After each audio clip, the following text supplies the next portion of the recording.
Yep. Give me a nod when you're ready. Like Shooter's ready. Stand by.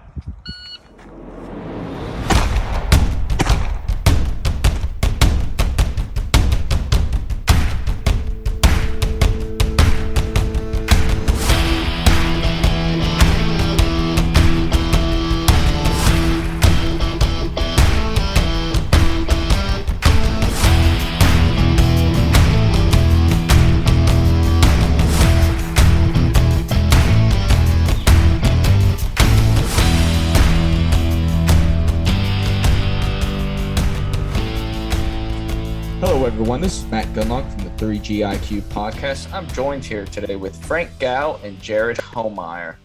Everybody already kind of knows who Frank is, and so we're not going to really give him an introduction because they've heard him twice already. But Jared, can you tell us about who you are, what you've done, where you've been, and where you plan on going? Yeah, sure. Well, first, thanks for having me on. Really appreciate the chance to talk about stuff that I'm passionate about. So my name is Jared Homeyer.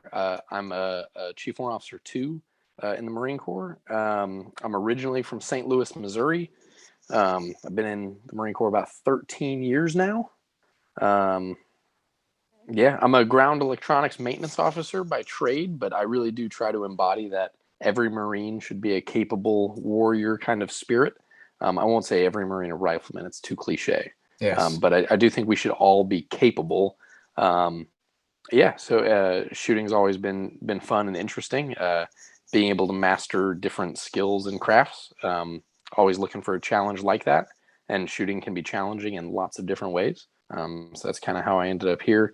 Me and Frank worked in the offices next to each other for about a year and a half. So that's how I know him. And then I just met you at the Tactical Games team event that we did back in August of 21. And then now we're here. So, how long have you been into the competitive shooting sports, and what got you into them? Sure. So, I wouldn't have a specific answer. I guess I probably shot my first IDPA match in 2016, and that was my gateway drug. IDPA, most people that listen to your podcast probably aren't a fan of, I would guess. And we won't call it by the other term. Yeah. I will say though, there are things about IDPA that I definitely don't like, and I think there's some things that they do that are very strange and make it so it's not super relevant. I do think some of the spirit behind some of their rules are kind of a good thing. And I just wish there were better ways to implement some of those things.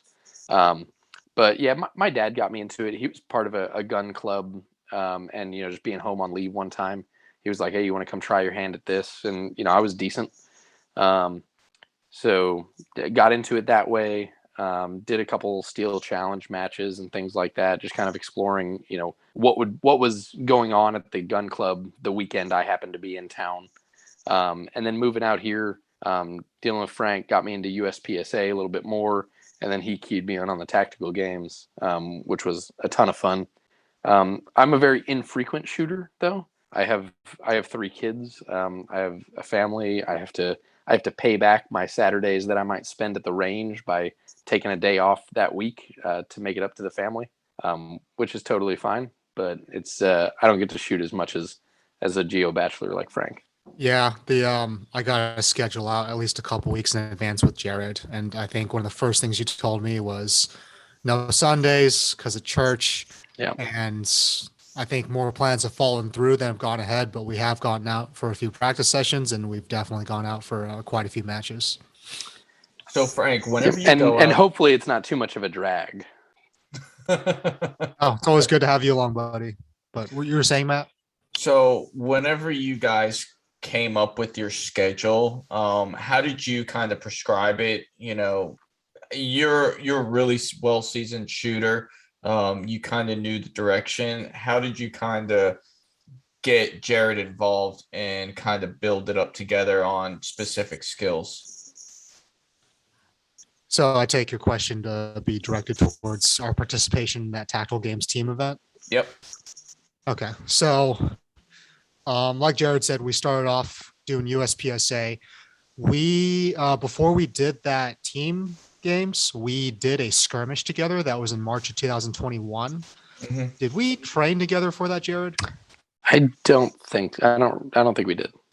Okay, so that was held, I think it was in Hoffman, North Carolina. I can't remember the name of the range, but it was just a short 1 day, 3 battle skirmish. So we both went to that, and I think that's where you got the itch. And Jared, you've basically said to me that after doing stuff like the tactical games, you don't really have much of an incentive to go back to the USPSA type of competitions. Not that you will never go back to it, but I think you prefer the format of the tactical games and the skirmish. I do.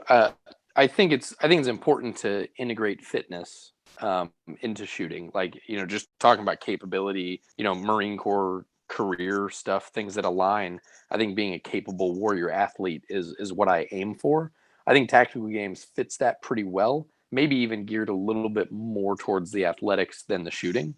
Um, but yeah, USPSA, there's no fitness component required, and that makes it a little bit of a turn off. And it's, if I had a magic wand and could make my own event, the stages would probably be a little bit. The shooting would be more like USPSA with the fitness of tactical games, because some of the tactical game shooting is not as dynamic as I'd like it to be. But trying to manage an event that big, with that many people, there's limitations, range and space and safety and all kinds of things like that. But it was definitely a lot of fun, and it definitely helped me test the things that I felt like I would be good at, and saw things that I wasn't as good at.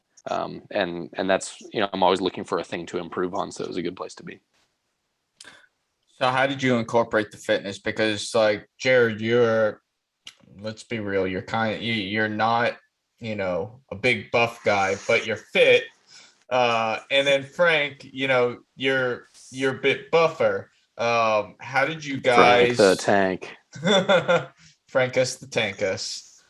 How did you guys, when it came to battle planning, and obviously you can't plan for everything, how did you guys incorporate those skills into your training, specifically the fitness side of things? So I'll talk about how, yes, so our preparation, we did the skirmish together. Jared liked it enough. I asked him if we wanted to do the team game in August. It's far enough out that we could just plan to prepare together. We tried to train like two times a week. Jared, you're in the middle of your intramural soccer season, and you were, I believe, the team captain. So, and obviously you have a million other things going on in your life at the same time. So knowing our strengths, knowing that I was a little better at picking up heavy objects and Jared is a lot better at running long distances and endurance, we did a lot of sandbag work. A lot of our work was at the hit gym.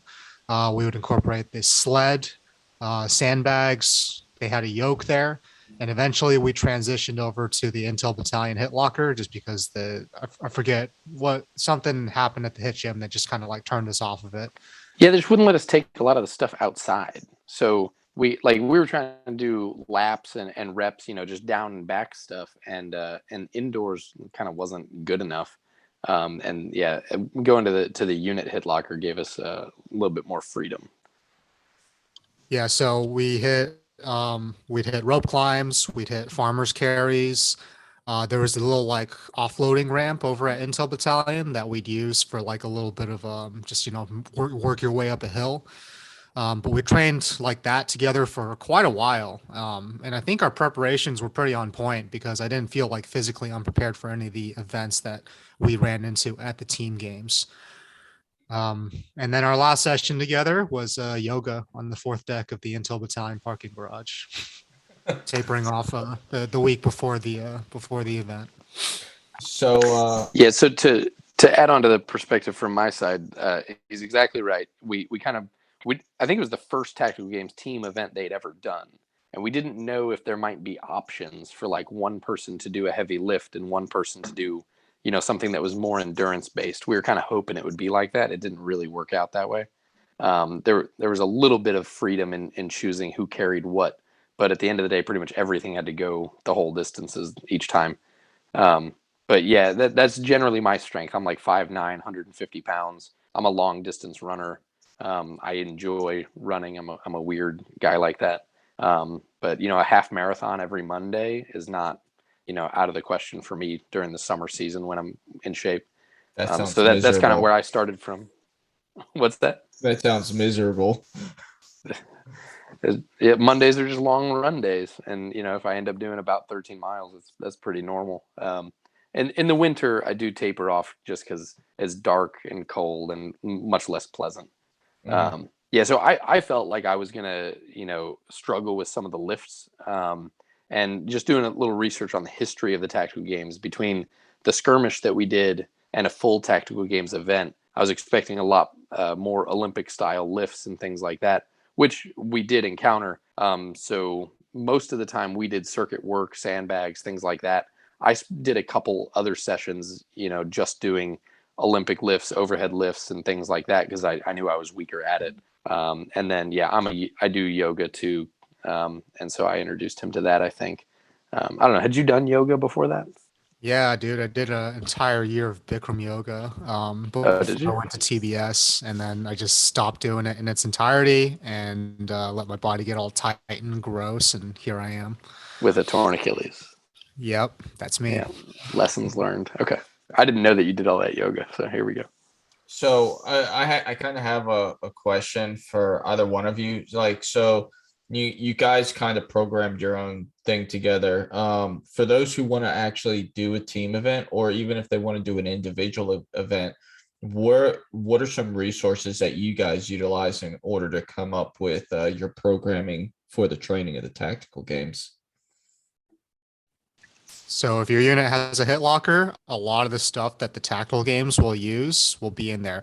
If you're lucky enough to be stationed in 29 Palms, that hit complex at the bottom has a lot of strongman stuff. They have husafell stones, they have farmers carries. That I had the luck to be out there for 2 months back in 2020, and I did all my workouts down there at the hit complex. So, and honestly, if all else fails, I recommend picking up a brute force sandbag because you can get sand anywhere. It's one of those things where you can empty out all the sand, you can put it in your check-in bag if you're traveling, and you just fill it up somewhere else, and they can go up to like 150 pounds. But I'll turn it over to you, Jared. Yeah, no, I think that's right. I think just a good functional fitness base is a good place to start from. Being able to work with like odd shaped objects and sandbags are great for that. Husafell stones if you can find them, but if not, I mean, there's a lot of things you can improvise. I think for me, coming from a base of good endurance and none of the stuff that I will talk about will be scientifically vetted or anything like that. But I feel like having a good cardio base, being able to do work for like an hour or 2 hours at a time, I do most of my workouts fasted, trying to keep my metabolic system targeting, using fats instead of using carbs. I think that was a good place to start from, so that when you do a tactical games event where you spend like a whole weekend, basically, I don't want to say on edge, maybe that's not the right word, but like you do a battle, you don't have a whole lot of downtime, usually not enough time to eat or get like a full recovery, and then you're doing another thing. Um, being able to just know that you could do a solid hard day's work and not have to worry so much about refueling and eating and stuff like that. I think that was one of the things that helped me be successful. I won't say I programmed or targeted any of that more than just my normal workout routine, but I think being able to do a solid days of patrol, or a long ruck march, and things like that, I think those are valuable skills, and training your metabolic system to support that is important also. No, I think I can completely agree with you on that, and completely not a scientific approach to anything. Whenever I used to train, even when I do train, but I remember, going to run with my lieutenant, when I was a platoon sergeant, I would start the run, and for everybody that already knows me, yes, I dip a lot. It's my only vice that I have in my life. But I would take the dip out of my mouth, throw it on the ground, and be like, all right, let's go for a 3 mile run. So I'm already dehydrated because I spent, half an hour driving to work with the dip in. I spent 15 minutes at the office already, just kind of hanging out, talking. And now here I am. Hey, let's go for a 3-mile run and go get it. Let's go for a 5-mile run. I'm dehydrated. But, my perspective of things is whenever I'm in a certain situation, whether it's in combat or not, I got to be training myself to what I'm actually going to be going through. When I was in combat, I would just smoke three packs of cigarettes a day. I'm super dehydrated. So, I'm just recreating the environment I may be in. Is that the healthiest of things to do? Probably not, but I'm doing it for a specific purpose. I don't do that stuff anymore. I hydrate properly now. I don't smoke. But anytime I train now, I'll just be like, all right, I'm going to go do this. And I have my schedule, I have my programming, and I go out and I hit it.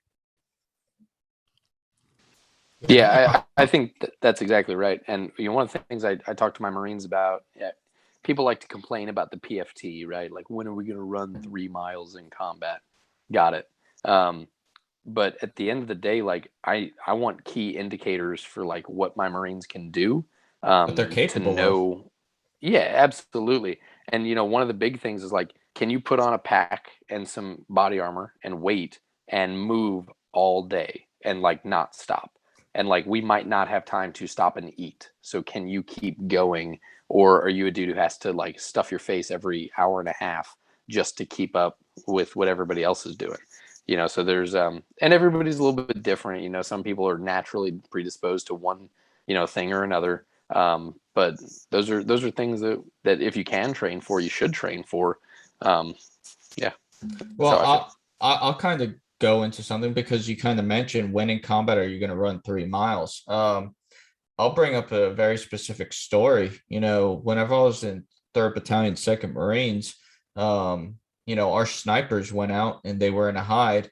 They had to engage targets in the city of Karabala, and that city at the time in 05, that was a hotbed because that was the closest city to the Syrian border.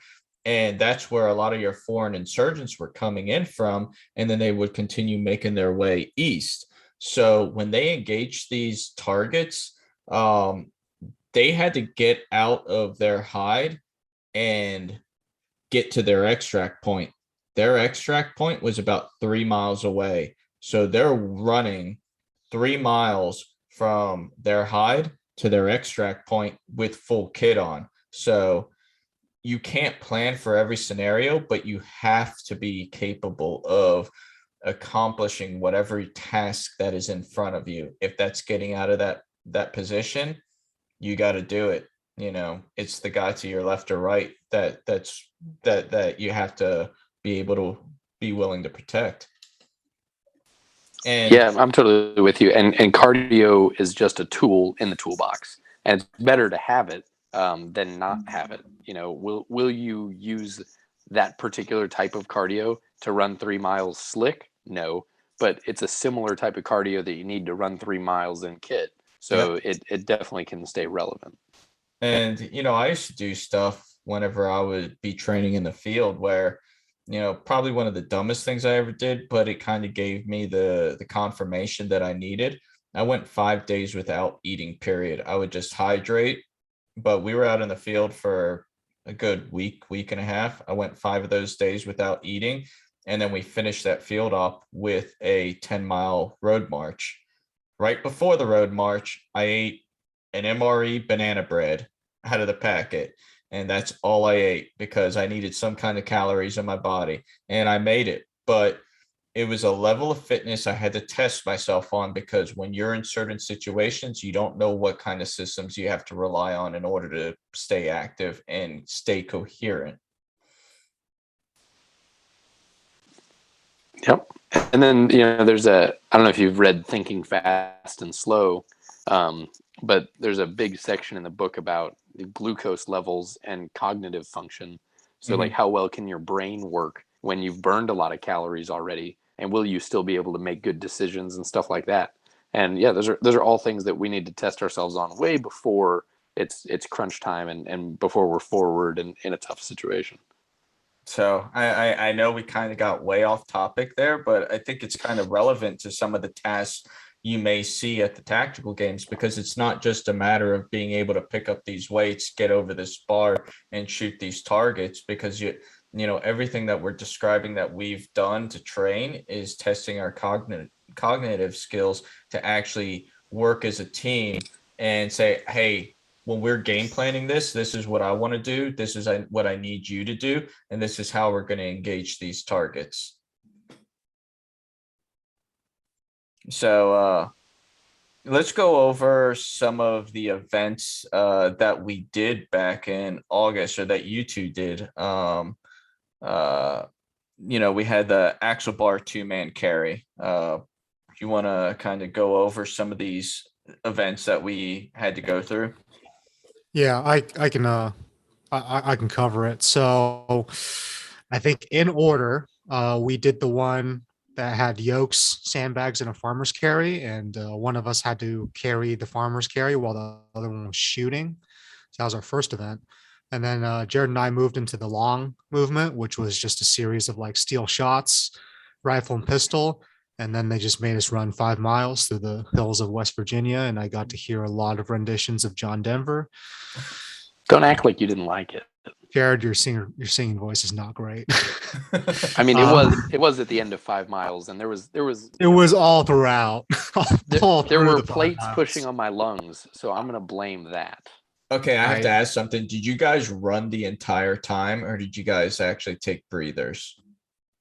We took breathers. Okay. Well, so I think Jared probably could have run the entire time, but I was the anchor there, and there were times I would basically say like, "Hey, man, I gotta walk this section." But overall, I think we struck a pretty good balance between the two of us, just keeping it moving. We passed like 4 or 5 other squads that started like before us, like some as many as like 10, 15 minutes before us. And they were just completely wiped, and we just kept it moving. So and we had that. Really with those breaks, we would run for maybe 5 or 10 minutes and then walk for like 90 seconds. Like it was not long. So we were probably like 95% running. So you weren't holding us back. No, I appreciate it. But the long run. And then our last event that day was the 2-man Axel Bar carry. You could have carried it by yourself. You could have you could have cleaned it up, but neither of us could have done that. So we ended up carrying it, both of us. So that was day 1. Day 2, I want to say we did the relay first, like the hand over hugs was like the sled, the sandbag, the husafell stone. That ended up being my favorite one because I think our teamwork was really like we were just in sequence, and there was never a point at which one of us was waiting on the other. And then did we do El Cartel after that? We had El Cartel, and then the last one was one where we had to move the yoke, the sandbag, the farmer's carry all the way down and back. Yeah. And we had to carry each other too. Right. So 6 events. There was a floater event that was a little more dynamic, but that's the gist of it. So if we want to talk about just in sequence, so the farmer's carry while a partner was shooting, I kind of let us down during that one. My grip strength, and grip strength is very important. There's a lot of things that are important towards being successful in tactical games, but the amount of times that you're going to need grip strength, 1 to shoot your weapon, but 2 farmers carries. Like there's a lot of farmers carries. My forearms were burnt, and there was at one point you and I had talked about having like a verbal warning, and I was basically like, Jared, down. Like I was about to drop the farmers carries because you would get penalized if you shot while your partner did not have the farmers carries up. I honestly don't remember a whole lot more from that battle. Do you? Yeah, no, I think there was just that one break that you had to take. And we had talked about that possibility, so we just made sure we communicated to avoid the penalty. We knew we'd have to be loud because everybody was shooting. So you gave me the heads up on that. I just paused for a second. You told me, but when you were back up, put the last like 4 or 5 rounds out, and that was it. That one was difficult. I think it was about 375 that we had to farmers hold. I won't say carry, but like we had to pick up and hold. And with with the way we rotated with teammates, like you would come off the line of holding 375 for, a good couple minutes, and then you're in the shooting box next, and you just go to present your rifle, and then you feel it right then when you're trying to get on target and your forearms are really burning. But that was a pretty fun one. I think it was a good event to start with. We just got in the communication part of our teamwork.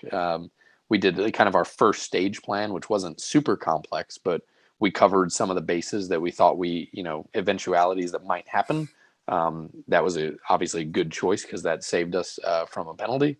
And yeah, that was a good easy event to start with for the weekend, I think. Well, I think I remember. I do remember watching you guys because I think I was squad 16. You guys were maybe squad 12 or something, or you might have been 16 and I was 19. Yeah, it was one of those. But I remember watching you guys, and I think your group, you guys specifically, were the very first and one of the few ones out of the intermediate class that actually finished that battle. Like, so you guys were pretty on point and key with your decision making, with how you communicated the plan. Yeah, I've said it several times when talking to people about the tactical games. I mean, we ended up placing 4th out of 62 intermediate teams. We were neither the 4th best shooters nor the 4th most fit people there. I think what we did really well was have efficiency and like good communication. We would watch an event, watch somebody else do it. We'd see mistakes and things that held people up. And then we would just kind of make a plan like, hey, when they transition between these two things, they're getting caught up on it. So we would plan like, okay, when you set this device down, set it down this way. And then when I set this down, I'll set it down that way. And then we know exactly how to go into the handles or how to pick up the next thing. And things like that. We tried to do everything except shooting fast, transitions between, devices or implements or whatever. And our movements quick. And I think that helped a lot. I'd have to say my favorite event from that whole thing. I think El Cartel was really fun just because it was so dynamic. But my favorite event from the weekend was the Sled, Sandbag, husafell stone relay.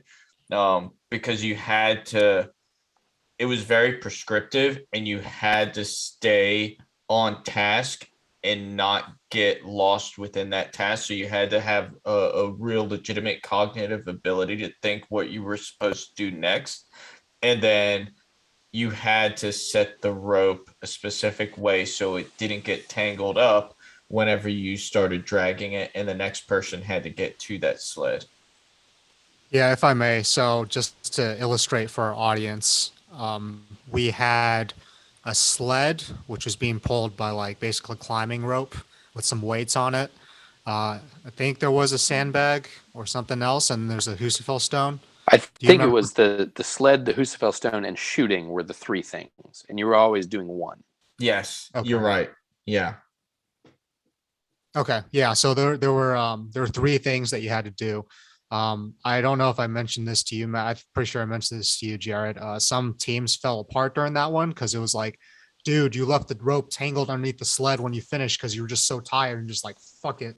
And you didn't think about the fact that your buddy would need to like flip that sled around 180 and also untangle the rope, which is then going to cause a log jam. And then only one person can be shooting at a time. So you literally have somebody sitting there killing time when you could be progressing towards your goal, watching his buddy shoot. That didn't happen because I think we almost stacked up once. But I agree with you, Matt. That was my favorite one, just partly because there was a lot of emphasis on the individual like components of the team. Like we had to know the plan and we had to do it in sequence. But also, Jared, you and I think we executed that one really well. And that was one of our best stages. Yeah, I totally agree. That was one of my favorites. I remember the guy you're talking about when he kind of got off on his teammate. And there was some technical stuff in there too, like the rope and the carabiner that attached it. And like some people got the carabiner, in a weird position, and then it made it hard for them to pull.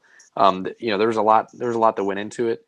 But yeah, basically, so three different distances for the husafell stone. There was like the short, medium, long. You had to make sure you did them in the right sequence, and then you had to pull the sled one of those lengths. And the short was one length, the medium was 2 lengths, and the long was 3.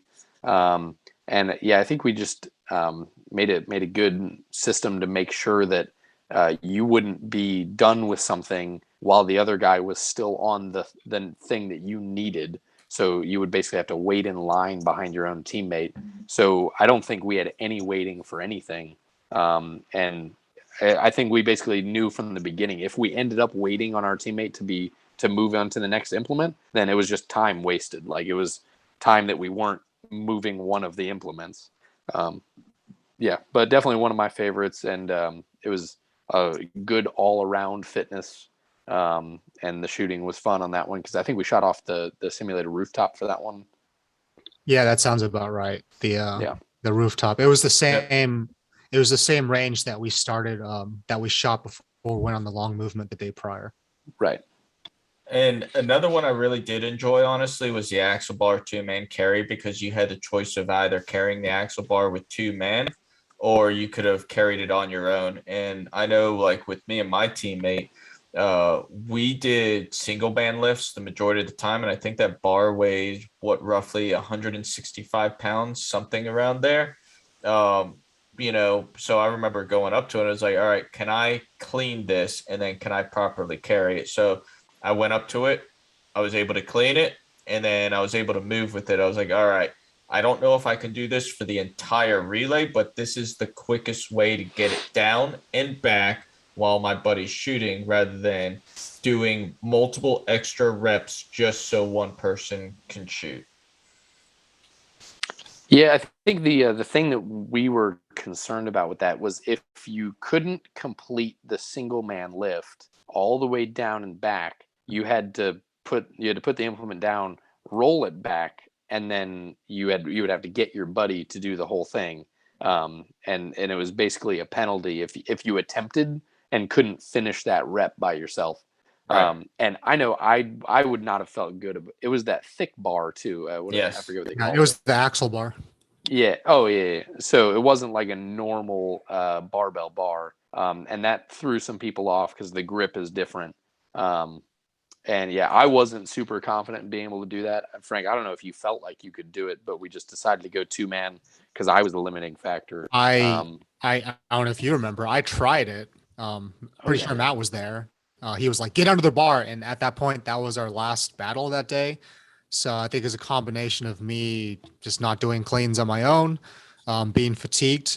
But I think both of us saw that. That was the point at which we're like, we're just going to have a conservative game plan. We're going to plan to carry it between the both of us. It's going to save some energy, allow us to get some better hits. And we're just going to be efficient about the way we carry the bar. And the way we ended up carrying it was, a lot of guys were like stacked in the middle of the bar between the weights. We opted instead to place the very ends of the bar on our shoulders, because that gives you more room to move your feet. And it means you're not like right on top of each other and bumping into each other and wasting excess like movements as you're going back and forth. Because when that thing's on your shoulders, if you're the guy in the back, you really can't see shit. So I don't think we didn't do amazing in that one, but I think our plan worked. Yeah, I'm remembering it a tiny bit different. I think our front person went behind the plates, and our back person went on the very back, like outside the plates. Because I think one of the things we saw was once the bar was all assembled, there was not a whole lot of bar sticking out from the weights. And when guys tried to go on the very front on the outside, they had trouble keeping it on their shoulder, because we had seen somebody try to do that. Especially because they're trying to lean and go forward. And like, if you lean too far forward, you're basically putting the plates on the back of your shoulder, and your shoulder might pull away from the bar. So our guy in front had basically the plates to push on, and the guy in back also had the plates to push on to move quickly. And, we had some communication stuff pre-established for like going down, going up. Some dudes I remember one, it was as simple as some dudes were counting 1, 2, 3 up and 1, 2, 3 down to communicate. And we decided we were just going to do ready up, ready down, because we figured counting took too long. And, over doing that bar back and forth 6 times or whatever, that might have been 20 seconds that we saved. Yeah. So I think you are right in terms of the placement of the bar. And I would say in addition, I think we also game planned which side we were going to use to ditch the bar and which side we were going to then like pick up the bar on, because it was one movement down and then you had to both do a 180 and then pick the bar back up. So I want to say we spread loaded in order to avoid overtaxing one side. Yep. And like you said, if one of the big things we saw people doing was putting both between the weights and then tripping over each other, the front guy's rifle whacking the back guy's knees, stuff like that. And we just identified a lot of those things, mitigated them, and found a way to work around them. And yeah, I think our efficiency and planning really moved us higher up than we would have placed on merit or whatever. So one thing I will say, just so people can visualize, Frank and Jared are both roughly the same height. And that helps a lot. So if you plan on doing a team event, not saying it's impossible, but pick somebody around your same height. Me, for instance, our team name was Pints and Pilsners. I was the short guy. I'm 5'6". I weigh about 175 pounds. And my partner was Bob's probably about 6'2", 6'3", weighs about 250 pounds. And I had the fireman carry him, in full kit. And is it doable? Yeah. Whenever it comes to strength, I excel at that. One thing I take seriously is I do a lot of functional fitness and I do a lot of cleans. I do a lot of clean and jerks, a lot of deadlifts. I do a lot of those Olympic lifts so I can maintain that strength side of things. Yeah, and I think you're right. I think that brings us to the other battle where we did have to firemen's carry each other. That one had me nervous. We firemen's carry on our CFT all the time. I don't not very often do I end up intentionally trying to firemen's carry somebody who weighs a lot more than me. So I was concerned about that, and we just went for it. We practiced a couple times, had some adrenaline on during the battle, and I was able to do that without slowing down much, if at all. So yeah, good functional fitness and a good base is a good place to start. And now it's like the profile picture for everything, isn't it? It is. Not everything. Hey, I gotta say, as an amateur photographer, I think that was a great photo. I think you did a great job that whole weekend. Some of those are some of my favorite photos. Yeah, I use those repeatedly. No, I appreciate it. So the photo in question is just Jared carrying me, fireman's carrying me, and I've made the joke multiple times, but that also represents our professional relationship in which he carries my ass all day at work. Hey, he wasn't you weren't enlisted too, but not like him, not like me. So we carry you officers. Yeah. And then I don't know, what does that leave? Does that leave El Cartel? And that would probably be a good example of when our plan didn't quite go right. Yeah, I will. So just to paint the picture for everyone, El Cartel was we started off in an SUV. One shooter had to take the left side and one shooter had to take the right side. There were a bunch of IPSC targets and steel on both sides.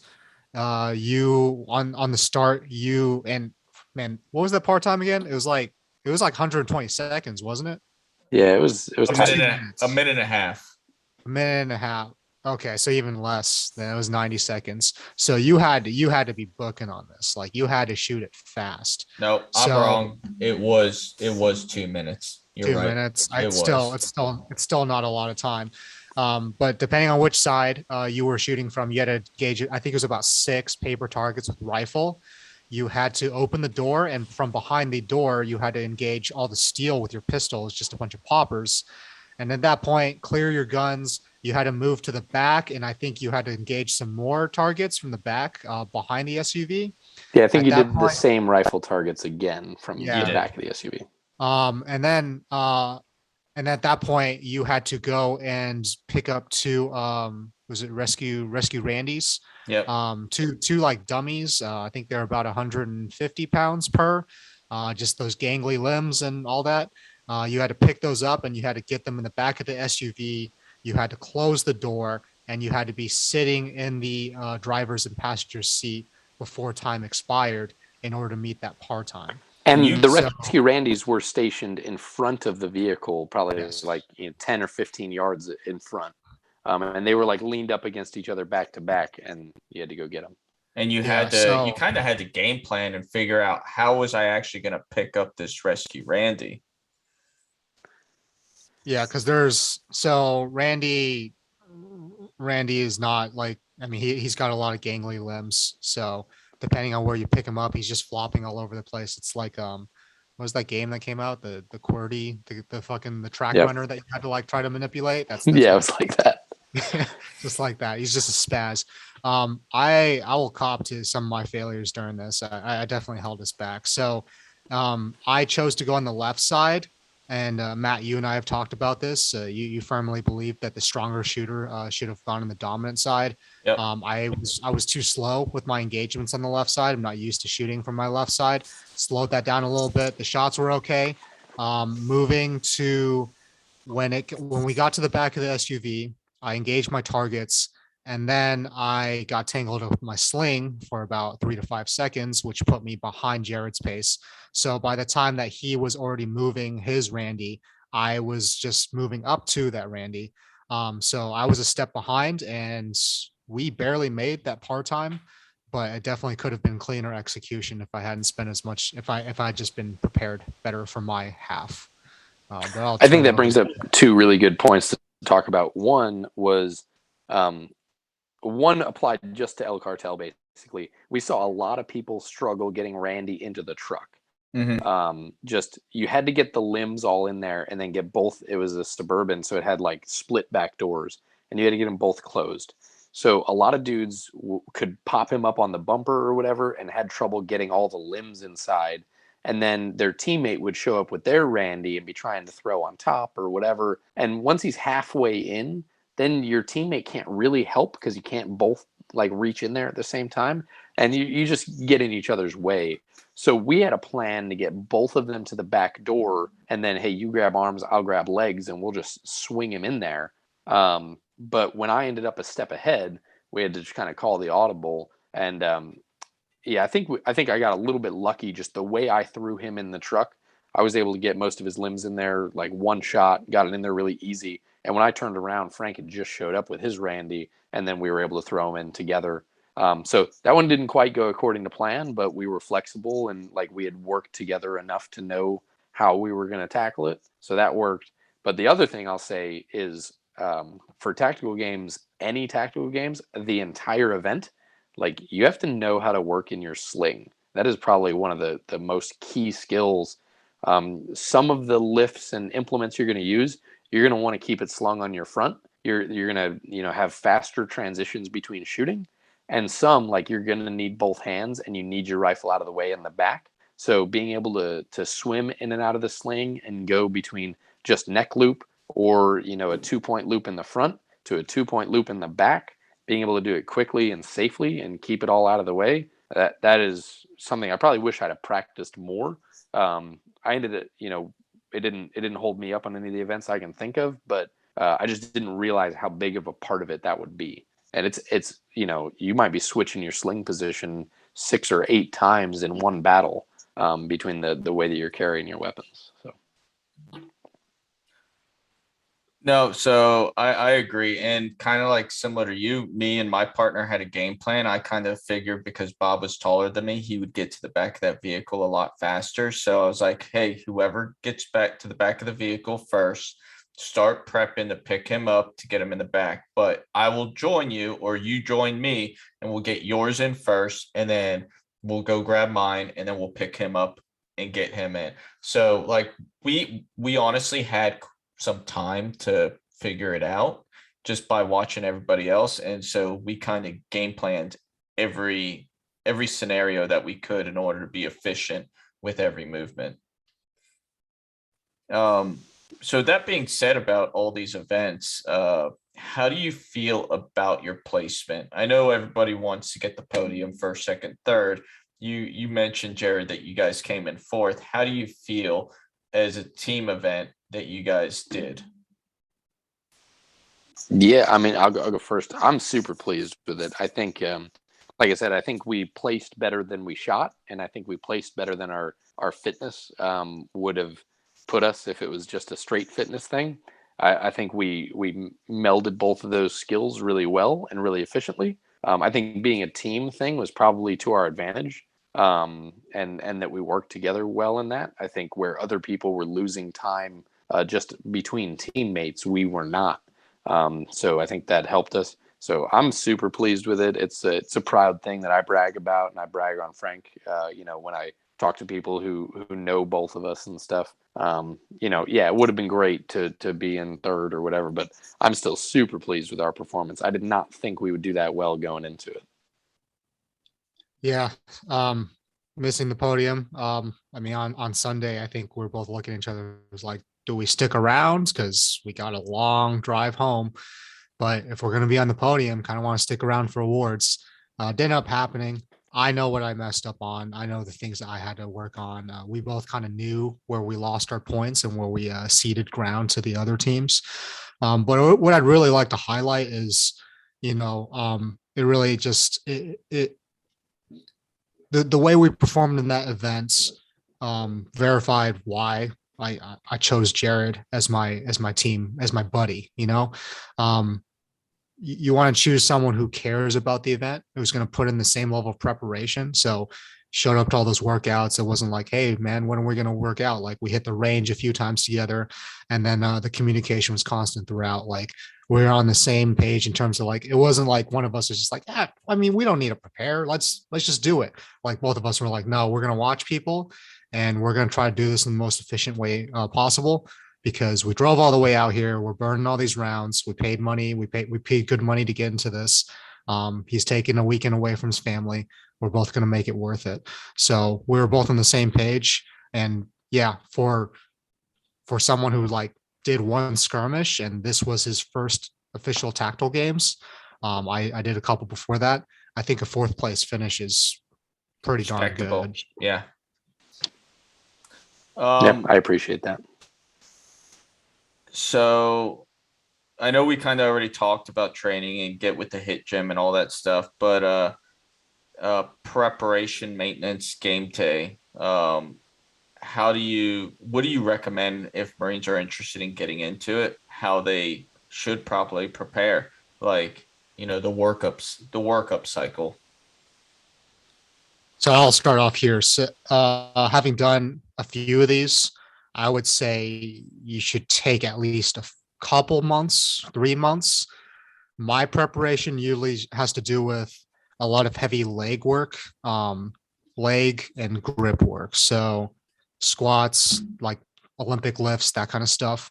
And then I will start working in the flak runs, that same play carrier I'm going to use during the tactical games has to be 15 pounds. Start working that in, and then I will start doing some more functional fitness and circuit workouts that more replicate the games near the end.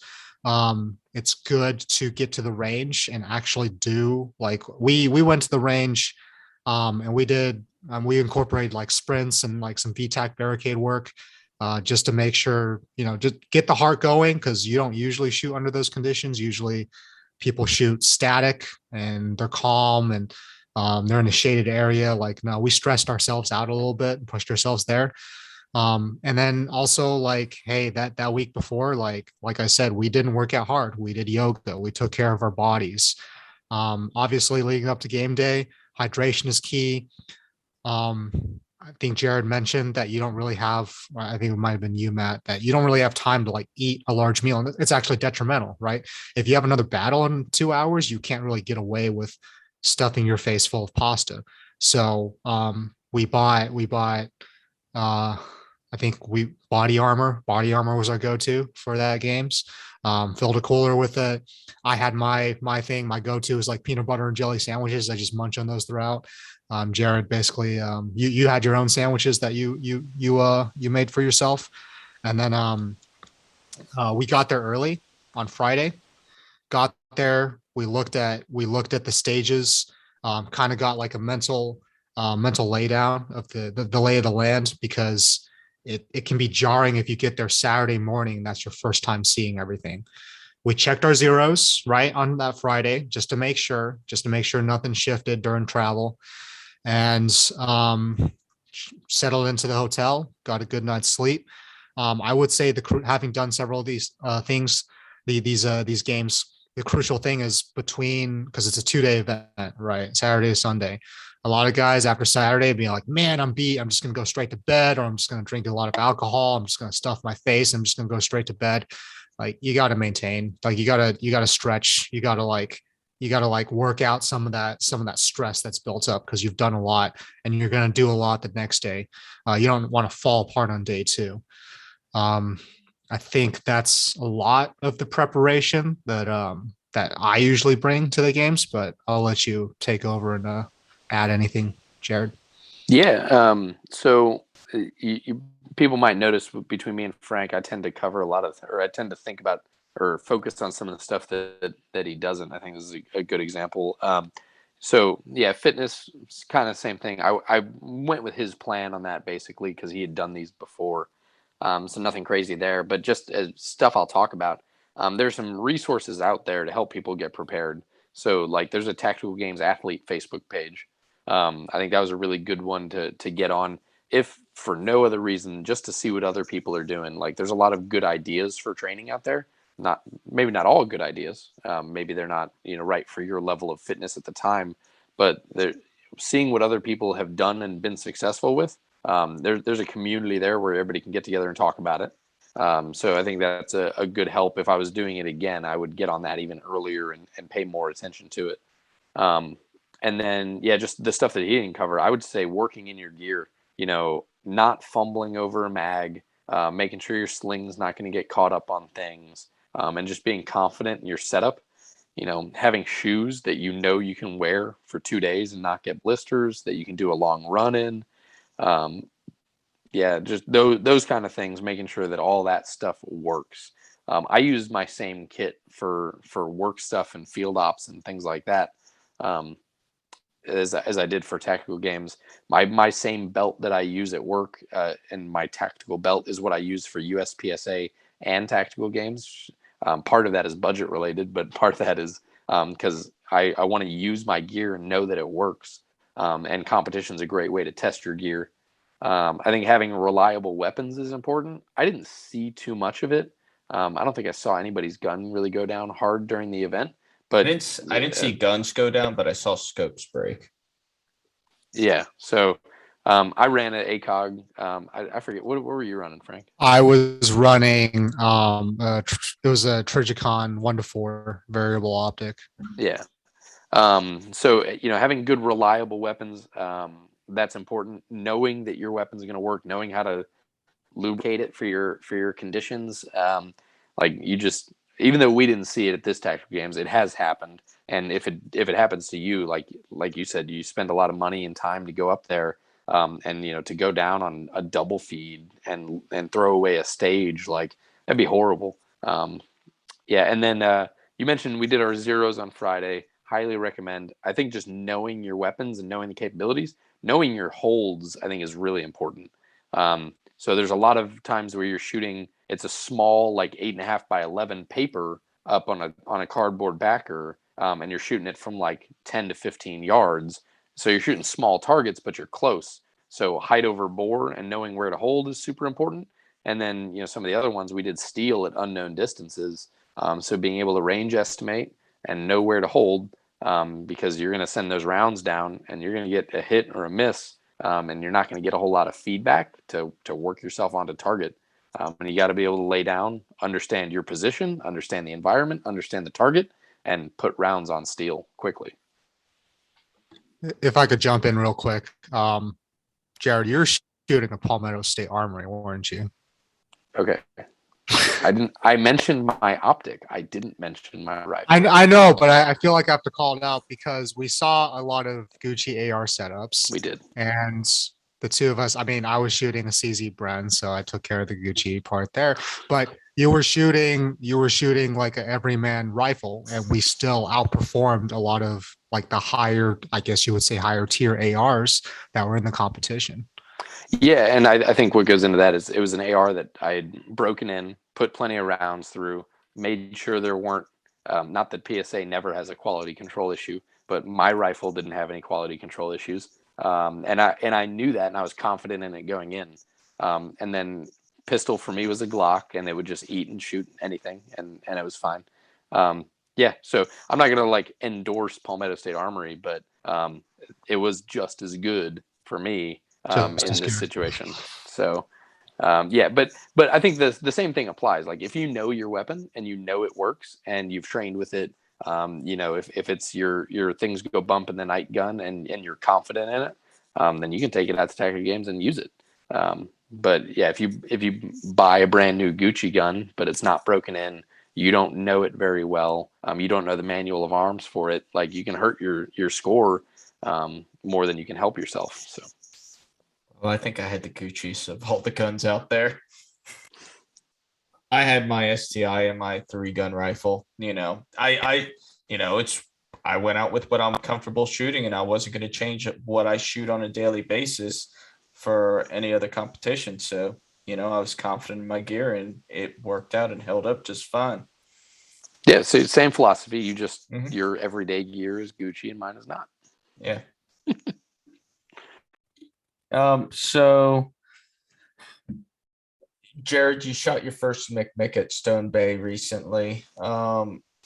And you've also well, honestly, let's just stick to the McMick for real quick. What are your thoughts after shooting 2 weeks at the McMick between the train up that the Marines gave you into the competition aspect?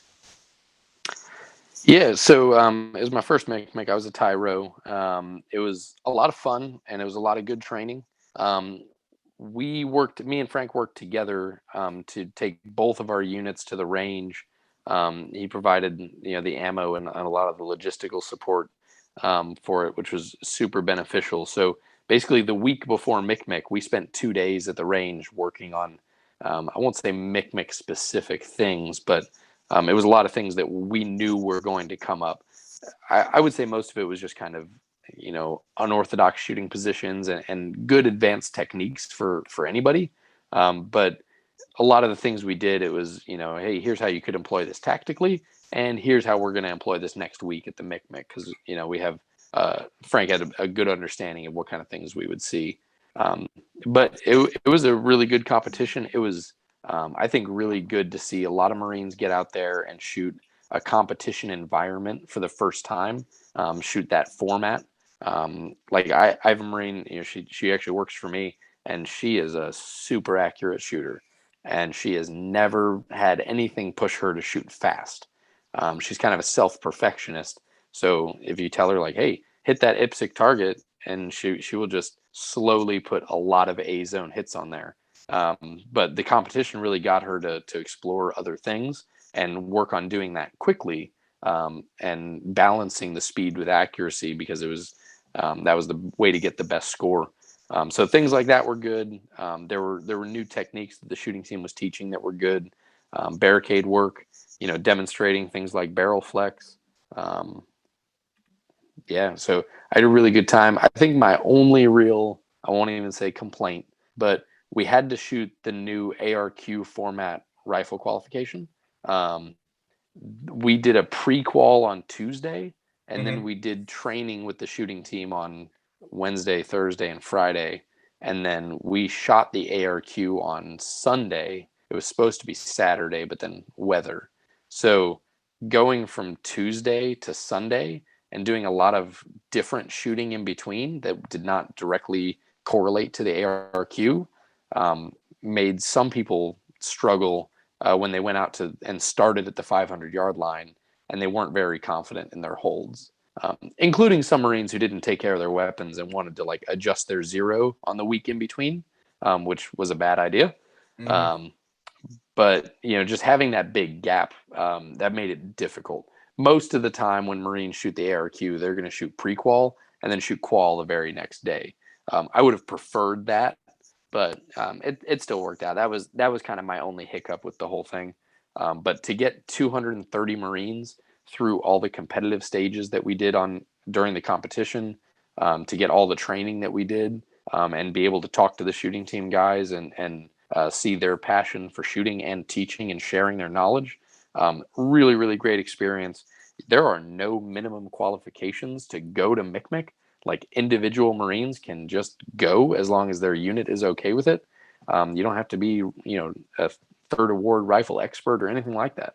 So I would highly encourage any Marines to watch out for the MAR admins each year and get involved in their MCMC when it comes around. And if nobody from your unit is talking about it, try to talk to them about it so you can get a team together. But if not, just go as an individual and get some good training. You'll come back with a rifle qual, just like when somebody else goes to the range and they miss a week of work. So it's not a huge drag on your unit, and you come back much more proficient. And, if you shoot well enough, you can go back with some bling like a gold, silver, or bronze medal. Yeah. And if you get invited to championships, then you do have to miss work, and you have to go back on your word where you told your boss, like, oh, I'm not going to miss a whole lot of work. But that's a good reason to miss work, because it's a cool opportunity to go shoot the championship. And if you do well enough at championships, you may find yourself on the team permanently. Exactly. Which, Frank, I do want to congratulate you on your second place finish on pistol. That's an amazing accomplishment out of that many shooters. So kudos to you. Good job. Yeah, he was flying out there. With the torn Achilles. Yeah, I wasn't sure if I'd be back in time. Glad it held up, and I'm happy to be shooting stages near my full capacity again. I miss the sport. And Jared, you're PCSing pretty soon, aren't you? Yeah, so my AMC flights just got locked on today. So I fly out July 12th or 11th, sorry. So how are you going to keep up with your training, and what are you going to do to, so whenever you actually do come back, you could start up, near enough prepared for another competition? Yeah, so I've been thinking about that quite a bit since I got my orders like a month or two ago. So there's no civilian competition in Oki. Japan does not have the same gun laws we have. Mm-hmm. Is what it is. Fortunately, I'll be on a Marine base with a lot of Marines, so I don't know what my workload's going to look like. I would like to do, unit training events where we can go out and do these kind of things and bring out shot timers and train with the same kind of feedback that we've been doing. Even running competitions within the unit are all things that I would be interested in doing. I can't put any solid commitments down because I haven't got there and seen mm-hmm. what everything is like. But in an ideal world, like, once a quarter, we'd be hosting a third MARDIV headquarters battalion USPSA style competition out there at the range. But I got to go shake hands with some gunners and meet some people and see if there's appetite for those kind of things before getting too far ahead of myself. Past that, fitness, same kind of functional fitness shouldn't be super difficult to stay in the same routine. When there's not the same kind of goal at the end of it, it may be a little bit harder to stay on track, but those are the kind of things we have to deal with every day, just through the course of life. And, I hadn't thought about it till you mentioned it. But I know some guys in Japan and Korea that train with a lot of airsoft, and find a lot of those skills to cross over. And I've seen some YouTube videos of airsofters moving into American competitive shooting with real guns and being quite competitive. So maybe that's an option too, but we'll see. Nice. And Frank, you're going to be getting orders up here for school, where you're going to be getting your master's program done and then going up to Annapolis, right? Yeah. So I originally was going to go to EWS. They switched my orders to the historian program. The Marine Corps will pay for me to get my master's in history. I will be attending Georgetown for the next 2 years. And then, like Matt said, my payback is at the Naval Academy. Good part about all that is I'll be in proximity to the team. I'll be shooting a lot of matches with them, and I intend to continue once I'm fully healthy, do some more tactical games, continue to do USPSA, and who knows, might try some PRS and some of the other stuff that you guys have out there as well. Nice. Well, I do appreciate you guys coming on. And before I let you guys go, is there anything you guys want to leave the listeners with? I would just say, if you've looked at something from afar and found it interesting, go out there and try to do it. I would imagine most of your listeners have already done several competitions. So, maybe branching out to a different type of competition and pushing yourself in a new way, you'll learn something else. But biggest thing, get out there, put your gear on, use it, train with it, and be practical about it. And that's all I got. Yeah, I'll echo what he said. Just try things. I always try something once, and that's the reason I've done a little bit of 3-gun. I shot an IDPA match once, done USPSA, done tactical games. If you are interested in these types of events, specifically the fitness and shooting events, tactical games, they travel all over the country. There's also something called the Griffin Group Rumble that gets run out of Griffin Group, which is in North Carolina. It's a really, really neat. That's where they do Memorial 3-gun, right, Matt? It is. Yeah, And it's one of the best. We're about to do Battle for the South down there as well. One of the best ranges that you're ever going to shoot on. Like, they have 360 bays, they have all kinds of stuff. So Sam Nelson ran the Griffin Group Rumble out there. It was back in December. I was still injured, so I just kind of coached him through it. But he had a great time, and their setup's really neat. And there's another competition called the Patriot Games, and I think they work in some more like concealed carry scenarios and like first aid stuff, whereas the tactical games is almost more on the fitness spectrum than these other competitions. So there's stuff out there, and we've talked about this ad nauseum in other podcasts. But if you're in Lejeune, get out, see what's out there. Like, go into the woods, go to competitions, and just go try something new. No, I appreciate it. And for everybody out there, thank you for listening. Leave us a review, and we'll talk to you next week. Thanks.